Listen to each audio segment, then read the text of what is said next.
Hello, welcome back to the reading of the poem of the Man God, written by Maria Valtorta, Volume 3, Chapter 408, The Apostles Speak. 5th April 1946. I'm dying to be up in the mountains, exclaims Peter, puffing and blowing, and wiping the perspiration that trickles down his cheeks and neck. What? You hated mountains and now you want them?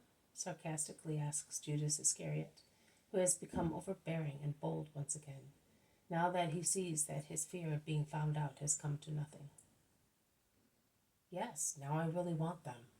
At this time of the year, they are the right place, not just like my sea. That one, but I do not understand why fields are warmer after harvest time. The sun is still the same, and yet it is not a question that they are warmer. The fact is that they are gloomier, and one feels more depressed looking at them thus than when they are full of corn, sensibly replies Matthew. No, Simon is right. They are unbearably warm after they have been reaped. I never felt so warm, says James of Zebedee. Never? And what about the heat we suffered going to Nike? Retorts Judas of Kerioth. It was never as bad as this, replies Andrew. No wonder. Summer is now 40 days ahead, and consequently the sun is scorching hot, insists Judas. It is, in fact, that stubble gives off more heat than fields full of corn, and the reason is clear. The sunbeams, which previously stopped at the top of the ears, now blaze down directly on the bare burnt ground, and the latter reflects its heat upwards, in opposition to the sun that descends from above, and thus man finds himself between two fires, sententiously, says Bartholomew. The Iscariot laughs ironically, and he gives a low bow to his companion, saying, Rabbi Nathaniel, I greet you and thank you for your learned lesson. He is as offensive as one can be. Bartholomew looks at him, but is silent. Philip instead defends him. There is no need to be ironical. What he said is correct. You are surely not going to deny a truth that millions of people with good common sense have judged to be true, logical, and verifiable. Of course, I know that you are all learned experts, sensible, good, perfect people. You are everything. Everything. I only am the black sheep in the white herd. I only am the bastard lamb, the disgrace that is disclosed and put on ram horns. I only am the sinner, the imperfect one, the cause of all the evil among us, in Israel, in the world, perhaps also in the stars. I cannot stand this any longer, not so much because I see that I am the last, but because I see that non-entities, like those two fools who are speaking to the Master, are admired as if they were two holy oracles. I am tired of...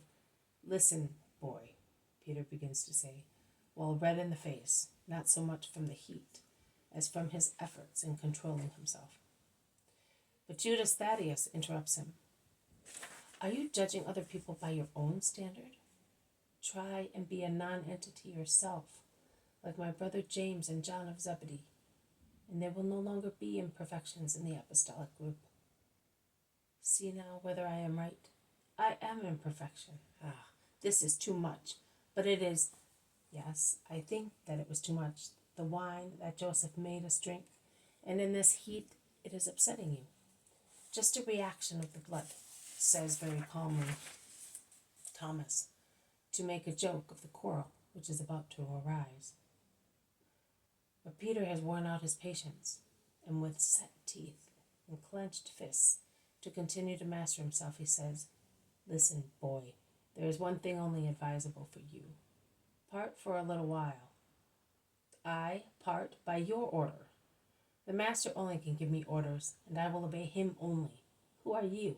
A poor, an ignorant, coarse, good-for-nothing fisherman. You're right. I am the first to say that. And before the omnipresent, all-seeing Jehovah, I testify that I would prefer to be the last, instead of the first. I declare that I would like to see you or anybody else in my place, but you above all, so that you might be freed from the monster of jealousy, which makes you unfair. And I wish I had but to obey you, my boy. And believe me, It would cost me much less trouble than having to speak to you as the first. But he, the master, appointed me the first among you, and I must obey him first of all, and more than I have to obey anybody else. And you must obey. And with my good sense of a fisherman, I tell you to part, not as you have understood, mistaking my soothing words for fiery ones, but to go away for a short while and be alone, to meditate. You were behind us all from Bether to the valley. Do that again. The master ahead, you in the rear, we, the non-entities in the middle. All one has to do to understand and to calm down is to be alone. Listen to me. It is better for everybody, and for you first of all. And he takes him by the arm and pulls him out of the group, saying, There, stay there while we join the master.